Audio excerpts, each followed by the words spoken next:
ராமராமா, குருவாசரா வியாழக்கிழமை மே மாதம் 28ஆம் தேதி, பராபவ வருஷம் வைகாசி மாதம் 14ஆம் தேதி, துவாதசி திதி கார்த்தால 10 மணி 8 நிமிஷம் வரை, பின்பு திரையோதசி திதி, சித்ரா நட்சத்திரம் கார்த்தால 10 மணி 18 நிமிஷம் வரை, பின்பு சுவாதி நட்சத்திரம், வரியான யோகா பாலவ கரணம். இன்னைக்கு மகாபிரதோஷம், அக்னி நட்சத்திர நிவர்த்தி, ராகு காலம் மத்தியானம் 1:30 மணியிலிருந்து 3 மணி வரை, யமகண்டம் கார்த்தால 6 மணியிலிருந்து 7:30 மணி வரை.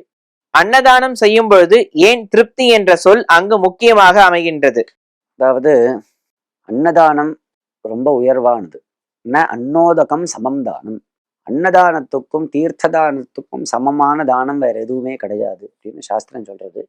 ஏன் அப்படின்னு பார்த்தோம்னா, மற்ற எந்த தானமா வேணா இருக்கட்டும், இங்க கொடுக்க கொடுக்க எவ்வளவு கொடுத்தாலும் அவ வாங்கிப்பா. இன்னும் கொஞ்சம் கொடுத்தா தேவலையே அப்படின்னு தோணும். எவ்வளவு கொடுத்தாலும், ஸ்வர்ணத்தை தங்கத்தை கொடுக்குறோமா, சரி குடு குடு, எவ்வளவு கொடுத்தாலும் வாங்கிட்டே இருப்பான். வஸ்திரத்தை கொடுக்குறோமா, வாங்கிப்பா. பூமி தானம் பண்றியா, சரி குடு. பசுமாட்டை கொடுக்குறியா, இடத்தோட கொடு, வேண்டாம்னு சொல்ல மாட்டான். வச்சுக்கிறதுக்கு இடம் எனக்கு இடத்தோட சேர்த்து கொடுத்தா நான் வாங்கிக்கிறேன் அப்படின்பா. இல்லையா? எவ்வளவு கொடுத்தாலும் வாங்கிக்கிறதுக்கு தயாரா இருப்பா. ஆனா அதே மாதிரி அன்னதானத்தை கொடுத்து பாருங்க, ஒரு 2 தட்டு 3 தட்டுக்கு மேல அவனால சாப்பிட முடியாது. என்ன பண்றது? என்ன வாங்கி வச்சு ஸ்டோரேஜ் பண்ணி வச்சுக்க முடியுமா? எத்தனை நாள் காப்பாத்துறது? அதை ஒன்றும் பண்ண முடியாது, போருன்றுவான். அதுக்கு மேல அவனால முடியாது. திருப்தி.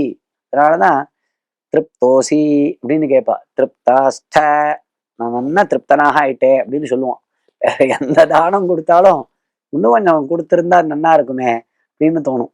ஆனா அன்னதானம் தீர்த்த தானமும் அதுதான் முழுமையாக நம்மளாலையும் கொடுக்க முடியும். அவன் திருப்தி அடைகிற வரைக்கும் கொடுக்க முடிய தானமும் இந்த தானம் தான். அவனும் திருப்தின்னு சொல்லக்கூடிய, திருப்தி படக்கூடிய தானமும் இந்த தானம் தான். அப்படிங்கிறதுனாலதான் அன்னதானத்தை நன்னா அவ திருப்தி ஆகிற வரைக்கும் அந்த அன்னதானத்தை கொடுக்கணும், தீர்த்த தானம் பண்ணணும்னு சாஸ்திரம் சொல்றது. ராமராம்.